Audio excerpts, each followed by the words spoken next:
What's going on, my fellow jewelers? So resiners sent me a gallon worth of epoxy resin, which is perfect timing because I'm about to go and sell jewelry at a Cause for Pause event. So I'm making a bunch of jewelry and even some keychains. These are my keychains, they're huge. And so because I have so much to do, I am doing a really easy technique that you can do in bulk where I put the resin already down in the molds and then I use alcohol ink. And with the colors, I drip a bunch of alcohol ink in there and then I put the white over it. And then I do, with the smaller ones, I can't put as much alcohol ink. I can do probably like maybe 3 to 5 drops of the color, and then I do the white, because if you put too much color in the small ones, it'll just be too concentrated and it won't come out as pretty like this one. Oh, look at that beauty.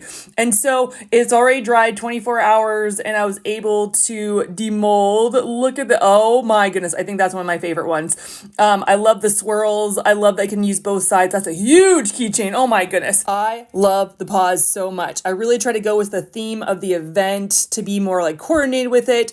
But what do you guys do to get ready when you have to sell things? Like, what are your preparations for going to a craft fair or an event where you can sell your items? What do you do? I know for me, I try to make jewelry or these keychains in bulk. Like, I try to make a lot at one time so that I feel I have enough inventory. And I feel like this is one of the most perfect techniques I can have when I am going to be selling. And so I love it. This is one of my favorites. Thank you again so much, resiners, for picking me, for sending me the epoxy. You guys, this epoxy is really good. I really do like it. I think it's amazing. Oh my gosh. And look how these turned out. This makes me so happy. So make sure that you check out my other videos. I usually do tutorials, but in this case, I decided to show you my prep for going to sell my jewelry. But guess what? I'll catch you in the next one. See you. Bye.